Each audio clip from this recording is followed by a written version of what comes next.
What is XDR? Why do I need it? We want to call ourselves an XDR company. We call ourselves more of a beyond XDR. Back in 2017, when I started the company, we started with the belief that the data points that we're collecting from different sources on the network were not enough. That comes from my 23 plus years of experience in the industry, having led SOCs for multiple international companies, Fortune 10s and Fortune 100s. So I came back and said, no, we need to look at this problem in a unified platform. Essentially, we need to look at what's happening on the endpoint, what's happening on the network, what's happening in the data center, what's happening at the ingress egress, whether it is your cloud environments or your data centers, and then correlate all that information and only then be able to judge whether something is actually an attack or a false positive. Otherwise, the context is completely missing. There was this big hue and cry about EDRs, and EDRs became extremely popular. Carbon Black really rode that wave all the way to the bank. And based on that, they said, okay, you know what? We've hit the limit and ceiling on what you can collect from an endpoint. We need more data because endpoints can lie. Because if I have compromised an endpoint, which is your laptop, desktop, server, virtual machine, whatever computing device it is, I can make the system lie to you. So they said, okay, fine, we need more data points. And where are those data points coming from? Obviously, other tools and other things on the network that exist. Now, they're saying XDR, they're calling it XDR. XDR is more like extended detection and response. What used to be endpoint detection and response became an extended detection and response. We've been doing it all along, and we're very hyper-focused on cyber resiliency, improving cyber resilience in organizations where we look at the capability to detect something reliably and respond and remediate to it very fast. And that's why we call it more of a beyond XDR than just an XDR, which is just catching fire now. Okay. What is your platform? Is it a SIM, and then you provide the analysts that are doing the hunting or monitoring the alerting and doing the remediation? Essentially, when you look at cybersecurity from a defense perspective, right? You're talking about your firewalls, your proxies, your email gateways, your antivirus systems. Those essentially form the basic security defense stack. Now, if you go beyond that and say, what is beyond that, right? I mean, I know all of these, and the attackers today are easily able to get past all of this. It's very clear. We're seeing these media outlets reporting attacks every day now, right? Beyond that you go, then you start looking at what we call an advanced cyber defense stack, where you're really looking at behavior anomalies, either on the endpoint or on the network, trying to understand the anomalies that happen on the network side, both from signal intelligence perspective, understand process behaviors, understand user behaviors, and then try to make sense of what is happening. And on top of that, figure out how do you want to respond and remediate one of these activities. So if there is an incident happening, how do you respond to that incident?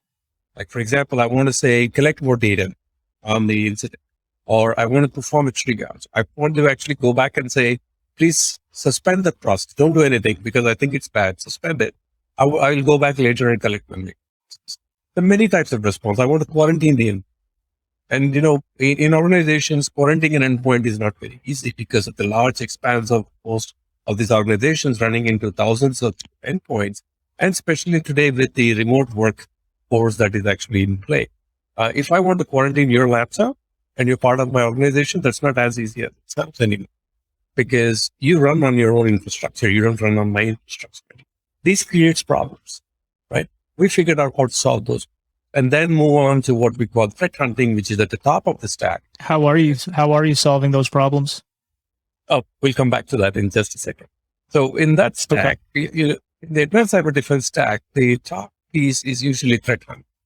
Essentially, it is figuring out what could be happening and trying to go solve those problems before they actually become major issues. Oh, you probably receive threat intelligence from CERT US or CERT-In or wherever you are, and probably industry vertical. They're supporting threat intelligence and giving you and saying there are particular artifacts a attacker is reporting or behavior is doing. And if you go and search for those artifacts and you find them, that means the attacker is on the network, or It could be a hypothesis. Essentially, you say, okay, I want to disprove the fact that my company is leaking data. How do you do that? You start about looking for uploads of data. What kind of uploads can I find? Who is doing that? And try to narrow it down. If you don't find anything, great. If you find something, then you have a point to actually work. Right? That's the advanced cyber defense stack. Because today's attackers very rarely drop malware. They are attacking you from the inside, which means they're either phishing for your credentials, getting into your net, acting as one of you, stealing credentials while they are inside. And everything they do is using the system tools that are already present in every one of their operating systems, be it Mac, be it Linux, be it Windows, right? So it becomes very hard. But Macs don't get viruses. What are you talking? So viruses are what we call, the lowest common denominator among attacks, malware, right? It is usually the split kiddies who are after these things. Or most of the times, it is the actual sophisticated attacker after he has taken and stolen data to erase all his tracks. He is leaving a ransomware on your net. So nothing becomes recoverable and the forensics become waste, right? So that advanced cyber defense stack is where attackers are playing. And as defenders, we need to play in that game. That is what BluSapphire. The entire stack, instead of providing piecemeal basis. Like today, you could probably use 6-7 different tools to do what BluSapphire does. But having built it as a unified stack, we have the integration that can cleanly show you from point A to point B and draw a complete storyline for you in seconds, which usually in today's security operations center takes hours or days. So how do you solve that response problem? We have an Agentless, Okay. right? And it's one of the most mature today. In December, we've even open sourced the framework. We call it a framework because though it solves a lot of problems, there may be problems that we're not talking about, and we want others to actually contribute. And we built it on a flexible framework so it can be extensible by itself without requiring too many techniques. So we open sourced it in December 21st. And now we're seeing a lot of response from organizations who do risk management, who want to use our framework to go ahead and take remediation actions. So in Windows, we obviously use RMI or WMI to connect, WinRM and WMI to connect to remote systems. And Linux, obviously, we use SSH. Mac, we are not really seeing that much of a requirement on the other side, but we are getting there slowly after we finish up. So that agentless system, which means I don't have to be present on your system for me to take action. I can still do it remotely, just like an attacker does, except that we're doing it for defense.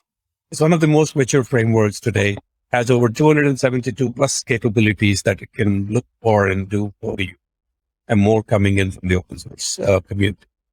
Now, you were saying earlier that a lot of it is behavioral based. Is there an audit time frame that you have to run on the client systems to really understand how they operate before you can really become effective? Yes and no. In terms of understanding their behavior and knowing the difference between them and a bad actor and or an insider threat. Yes and no. In most organizations, most vendors today use what we call unsupervised learning algorithms, right? Everybody talks about AI, right? Unsupervised learning algorithms really need you to baseline the environment before they can actually deliver any amount of value. And the challenge with that is that everybody's baseline is different. And if the malware is already on the net, there is an opportunity for you to baseline the malware behavior and take that as a baseline and completely sideline any anomalies that may be generating inside the net. So we moved away. Early on, we decided that we're going to move away from those models and look more from a behavior perspective. And when we started in 2017, we didn't have the NIST initiative of MITRE attack framework, attack metrics. Luckily today, for most vendors, everybody has access to the MITRE attack matrix. Now, what is this matrix? It is a combination of all the techniques and tactics an attacker can use to compromise the network. How he accomplishes each of this technique can be in finite ways, but it is broken down into, okay, these are the different techniques he can use to get into your network, and these are the different behaviors he could show. Back when we started, we didn't have that luxury, and we painfully built our version of it, but now we also map against the MITRE attack. So it's about 280 plus techniques in all that an attacker has to exhibit some way, shape, or form, and we go after those behaviors. Instead of trying to look for what How is it trying to achieve each of these? We don't worry about that. We just go by people. Now, are you guys installing any type of network tap, network telemetry, or? I like that question because we have an option of installing and working off a network tap. We call that our sensor. The sensor looks at all incoming and outgoing traffic, and it could also look at all the east and west traffic and pick up anomalies. The idea is that we want to build anomalous behavior and try to understand. A simple example would be that, when you're normally browsing the internet, your data coming in is more than your data going out on each mission. That's normal behavior. If you're uploading too much data than receiving, that means you're actually uploading data out, which means data is going out of. That's very unusual behavior for a normal workstation. It is probably a normal behavior for an FTP server or an SFTP server. Nobody uses FTP anymore. SFTP server or SSH-based server that you're allowing people and providing a service on it. But for every other system on the network, that is an anomalous behavior. Most of the times people are getting data. They're not actually uploading data. So that is one of the signals you could look for, right? As an anomaly. But that's just a very basic example, right? And these and mapping that data with also the threat intelligence that we collect from today, I think we collect from over 102 sources, deduplicate that data, validate it, and then match it against all of the data that's going in and out.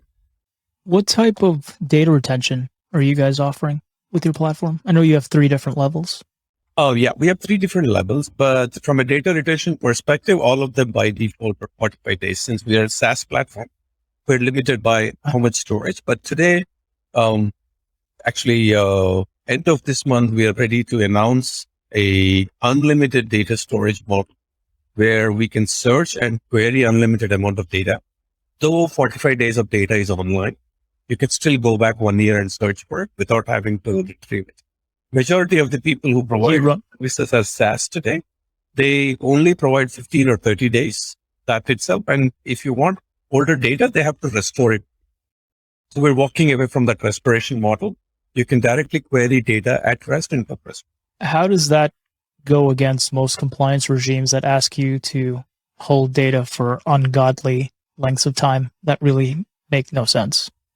Yes, and just to qualify that statement, I am not a fan of most compliance regimes. I think they're just checkbox exercises and don't actually do anything to improve security.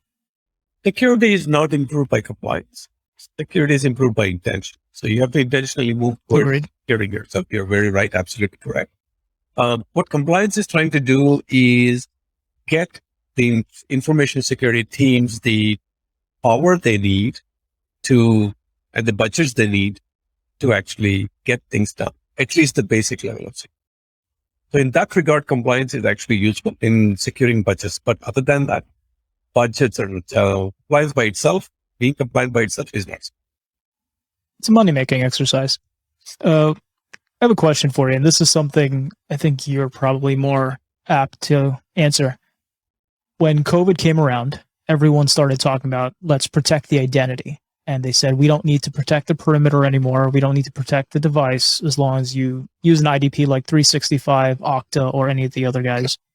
What are your thoughts on that? And what type of data or telemetry are you losing by not having a tap on a network? Because, I'm working from home. I call this my global headquarters. You're probably working from home at least some part of the time, as are millions of other people. So the network tap is just one source of data we look at. We look at a whole host of other telemetry information, the endpoints themselves, the servers, data centers, any other tools, any other equipment you use inside the organization. But coming back to your question about identity, I think validating identity is actually a very good exercise, but that by itself does not provide you. It's just one step of the game where you're actually trying to say, hey, you know what? 90% of my workforce is working remotely. I need to confirm that the person who is logging in as Shiva is actually right. And that's where the identity management is coming in and ensuring that. On a larger scale, identity also, IAM tools also expand their reach into managing access to resources on an organization network. that usually takes a backseat very, very fast. Because access control lists by themselves are extremely complicated in enterprises. Majority of this time, these exercises stop and provide a lot of value at the identity detection piece itself. And they're very good. And they talk about perimeter being dead. Hey, you're just moving your perimeter. Right now, you widened your perimeter rather than saying your perimeter is not dead. Your data center is still like this. It probably exists in the cloud in a VPC. It's still your VPC. You still need to understand what's going in and out of it. You're protecting it just like you're protecting. The only changes are when you're using the serverless model, right? You're probably using an application, not an entire infrastructure. Those are the places where, the perimeter probably is dead, but you still want some level of information based on what you're using. And I think the cloud providers are working very hard to provide you specific logs to your instance of activity that is happening. Now, theoretically, there have been a lot of discussions on how you can actually attack a serverless computing environment and then write that to gain access into your infrastructure. We have not seen any practical attacks as of date. That still largely remains theory. Majority of the times, primarily because of the short duration of time the serverless computes are available and very specific tasks are designed rather than standing up an infrastructure instance like a VM, which could do a lot. How are you guys deploying on all these computers if you have an agentless framework? So we're not deploying. That's the beauty of it. So we're able to access them based on some credentials that we look for, and then interrogate them, and then find their current state, which is what more observability is a new term that's making the rounds today. But essentially, we're trying to understand what is happening from a signal intelligence perspective, communications, constantly interrogating the system, getting the data we need. And if possible, we can also put an agent if they want to provide more information. But we can get all the data we need without using an agent also. But how are you getting that data without an agent? So without agent, we're interrogating these endpoints and collecting those data points. And if you're using a serverless compute and others, like in AWS, you get the data all and you can consume that data from that side. Okay, so you're just leveraging API into the SaaS? Yes. Okay. Do you find there's let's use Microsoft 365 as the example, because a lot of companies are lifting and shifting or doing some form of hybrid Azure AD deployment. Now they have a SLA that they have up to 24 hours to generate a log. Has that presented any issues for you guys? Usually, I'm sorry. We usually recommend that clients have some other backup way of providing the data to us if they're using instances. But if you're talking specifically about Office 365, they've come a long way. There's still downtimes where you don't receive logs, especially with the Graph Connect APIs. People have been struggling with it to get the right data. And we do see data coming to us late. But more often than not, we also rely on the VPC flow models to provide us information on what's happening on a network and see if there are threat actors who are on the environment actively using it without showing their presence. Now, it provides a challenge when you're using something more of a service, like in Office 365, where you're completely reliant on the cloud provider to provide data to you. That presents its own set of challenges. Today, as of today, there are really no easy answers. But if you actually are hosting your infrastructure on Azure, then there are much better ways of getting this in.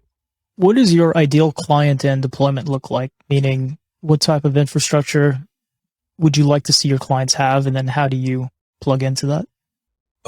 We are specifically targeting the mid-market segment. And when we say mid-tier markets, we're talking about anywhere between 100 million to 6 to 7 billion in revenue. That's the market segment we're really after. Most of these are either cloud-first companies or a hybrid cloud environment.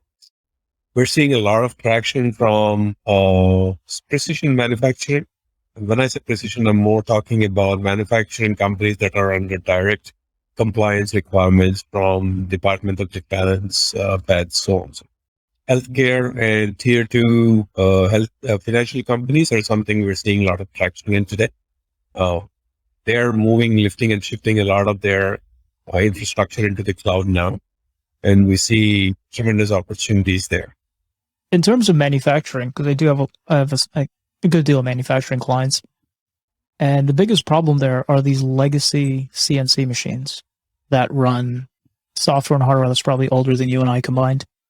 How does a product like yours or any good security product really have Overwatch over something like that? Or is it just really a matter of segregating it from the network and controlling access as to what's going in and out to that VLAN or separation?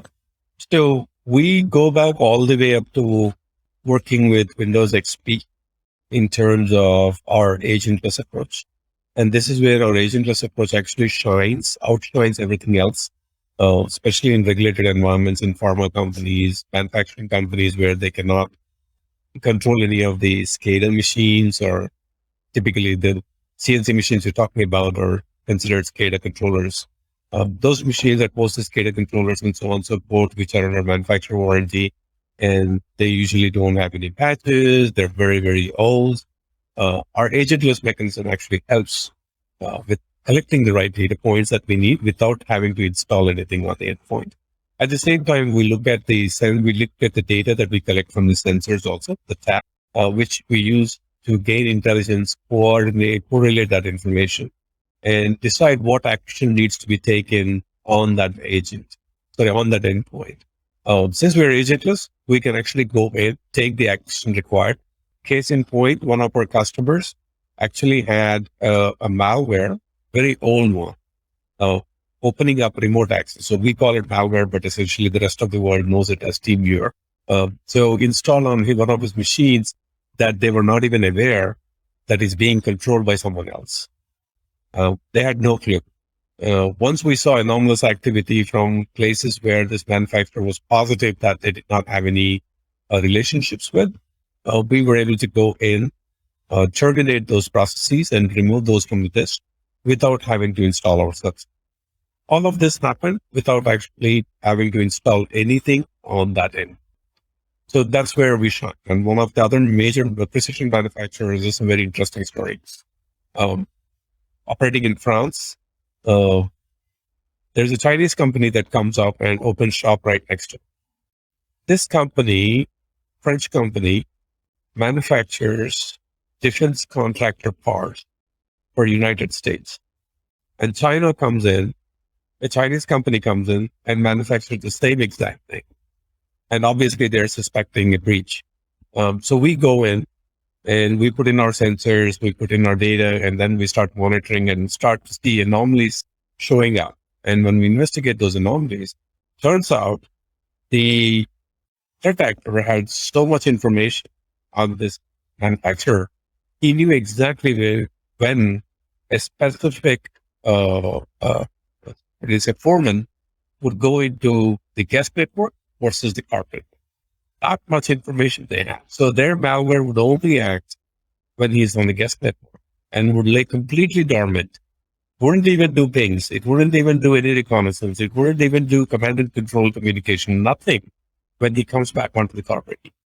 Only when he's on the guest network, it would transmit out and use command and controls to communicate with whoever. But when it's back on the corporate network, it just would not. It would just lay dead. That was amazing when we saw that. And the level of information they already had, the amount of targeting they did to get the right data out was amazing. These are the things that that customers today are one of our largest customers, and they're expanding in scope from 12,000 endpoints. How were you and your team able to figure that out? From the network traces, we were able to collect and looking at the activity that was actually happening from a process perspective on that endpoint, we were able to put two and two together. So essentially, when we saw the previous tools, because it was guest network, they were letting all data out.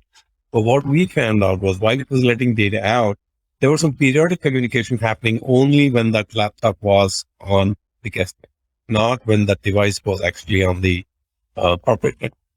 And we said, this is very odd. This kind of periodic activity usually looks like malware. because it's extremely small amount of communication because it's command and control. And we picked up command and control, and we knew it was command and control, but we were trying to understand why we're seeing it only in one place. Then we inquired. We realized that that is actually the guest network of that organization that is reserved for visitors. This foreman was just using it for his personal purposes. The fact that they're using guest versus corporate network, that is a lot of human reconnaissance that they performed before they even injected anything. It is amazing. It is amazing. We were flattered that they knew so much about the company before they even launched the attack. Do you guys see a lot of APT activity within your, I guess, if you're dealing with a defense client? Let me put it this way. We do see a lot of APT, but if you're asking, do you see a lot of sophisticated APT? Well, I would say, you know what, majority of what goes for sophisticated APTs really are not that sophisticated. They're using one of the most basic attacks that we have known for over a decade, right? At least a decade. But these are so simple that it has escaped majority of their focus. People have not thought about. I look at sophistication as success. I look at sophistication as success on their part because they're just really good at drilling the basics. And that's what allows them to live off the land and be successful in what they're doing. So, and that's where we actually shine in trying to understand who is actually trying to live off the land and why. And admin system doing something of that sort is also suspicious if he's trying to do things in very different ways. For example, somebody who has a security operations center, and you start noticing that they're using some of those live off the land binaries, or they're called lol binaries, right? And we notice them using this time and again without specific purpose that actually correlates to an administrative task. We become extremely suspicious like this kind of activities. How do you feel about RMMs like the Datto? So, well, now it's enabled. They got spun out from SolarWinds. Are you familiar with those platforms? I'm familiar with them more on the data recovery side. I'm not sure they're doing anything else more actively in that space. The reason I ask is because it's essentially command and control infrastructure that a managed service provider uses to make mass changes and administration of multiple clients across various geographic locations. And these are all platforms that I'm going to catch a lot of flack for this, but are lacking in the security area because they're old. They were built in a time where today's threats could not have been imagined or weren't imagined. And they're essentially trying to hide them behind a WAF to keep them protected. But once you get in, you have near unfettered access to thousands upon thousands of workstations and servers. What you're saying could be said for most of the new generation tools out there too. Right? Majority of the SaaS providers out there today that are coming out, what you're saying probably holds true for a lot of them. The pace of innovation, the pace of the technology advancement is so fast. It is really very hard for somebody to do a ground up approach, trying to build something and embed security. Everybody loves to talk about this. We have lived it ourselves and we have seen it in the market. It is an extremely hard challenge to manage the pace of innovation versus pace of release of features, not necessarily innovation most of the time. Many times it's just trying to meet the demands of the market and also be secure at the same time. You have to lean on external tool factors like WAFs and the others. Now, are you going back and fixing things? I think that is more important, right? A WAF will only get you. What happened in the Kaseya ransomware was a classic decade-old technique of taking a bot traversal vulnerability that existed in Microsoft Defender very long ago, using that to compromise. And it just happened to be what got Kaseya, and that drilled back into updates, into almost everybody's systems. And it was amazing to see something that was patched probably a decade ago, and they bring the same binary back, replace the binary and execute, and almost every single EDR and XDR out there has to detect it. question about EDR. And it was signed by Microsoft. There was never a problem with that. And majority of the EDRs today, if it is signed by Microsoft, they default trusted. Right. And these are the challenges that we're trying to work around and focus more on behavior. We have a tool called Blue Arbor. It is an endpoint tool that is specifically focused on preventing bad from happening. The reason I say bad, rather than say, hey, protect against malware, protect against ransomware, so on and so forth, is because all of that is bad behavior. And we're very, very behavior focused. And the proof is in the pudding. We have not updated it in the last 24 months. And just 6 months ago or 5 months ago, it prevented a brand new ransomware from executing at one of our clients. Never updated, never had to be patched. The only update we do to it is from a usability of perspective, nothing from a detection perspective. And it's completely behavior. And it's only 1 megabyte in memory. Show me any tool you use on your laptop today that I can't think of any. That's definitely not Chrome. basically built this for the SCADA environment. And then we realized there's tremendous potential for it on the other side of the fence. So we're working closely on that. We're working with a close group of clients on that and trying to see how it performs. Amazingly well, because a majority of the organizations, if you're not a bleeding edge company, you're always struggling to patch. I talk about one of the largest providers, IT providers in the world, opposite. They were breached. Not because they did not have security. Because everybody lags behind in patching. Patching, if you're trying to run after the patch program and trying to make it efficient, you're going to fail. Because the vulnerabilities never stop coming. You know, we patch workstations on a daily cycle. We hold them for X number of days. I wouldn't say publicly because I don't want anyone listening to know, but they're held for a certain number of days and tested to make sure that they're stable. And our patch window runs every day. So if it's approved today, it's going to run tomorrow morning. Yep. And servers are every week. I'd rather brick a computer than have a ransomware Attacked. take it. Yeah. You know, one of the things that I'd really like to... Shiva, I would throw this at you. When was the last time you heard a vulnerability being used to compromise a network and encrypted it? Apache structure. When was the last... Well, I'm sorry? When was the last time you heard of a major security incident happening because of a vulnerability that was public facing? Daily? Apache Struts was the last one. Really a vulnerability that was public I don't facing. know. Yeah. So post that, majority of the attacks have been insider.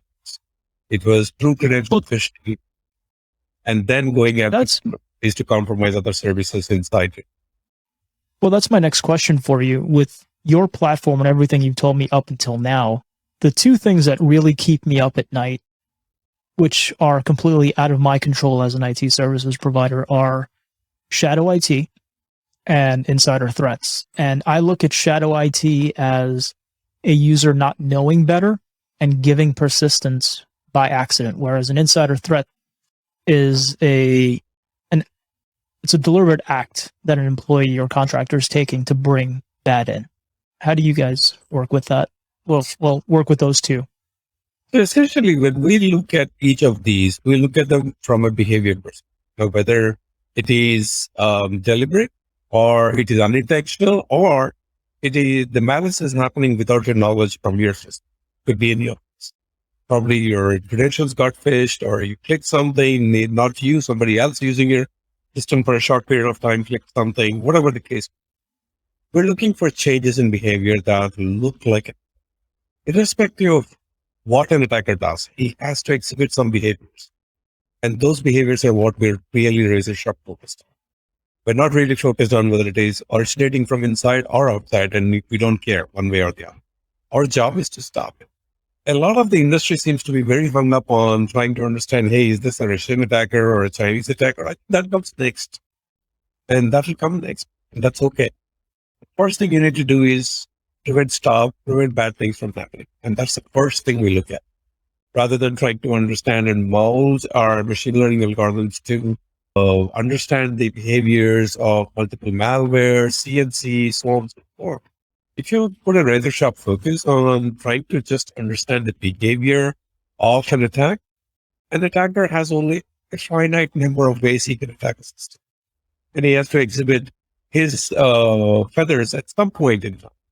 Either when he's clearing your logs or when he's trying to look for any present credentials in the memory. He has to look before he can actually capture them. Or he's trying to, because whenever he lands on a network or a system, he's like a guy landing in a dark room without any perspective. He needs to feel around and try to understand where he lands. And that's what most of the times gives it away. And the further steps, each of these tactics can be looked at in more detail. But I think that is the deadly way. Now, when you have a platform like ours, which looks at multiple data sources, I think that's what makes us provide a much stronger signal rather than just throw a false positive and say, hey, you know what?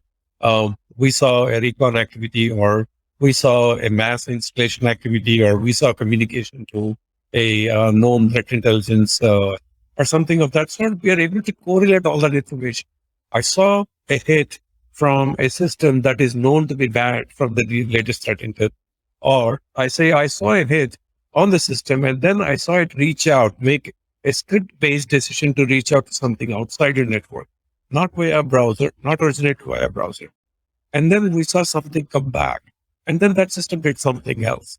Like it tried to actually look around itself and see who else was operating here, or looking for specific ports, looking for failed logins. It doesn't have to be 5 failed logins like the classic pieces.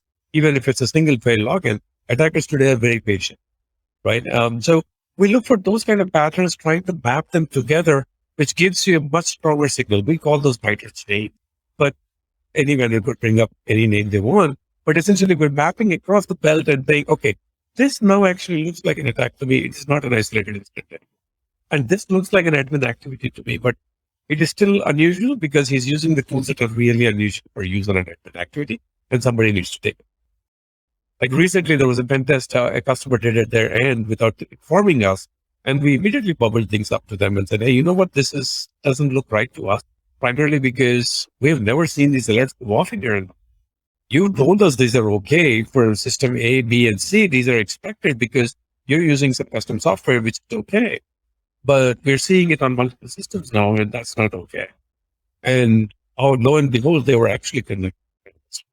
So, But how many companies are actually aware of their assets and able to identify them and inventory them? and that's where the network probe actually starts to bring value.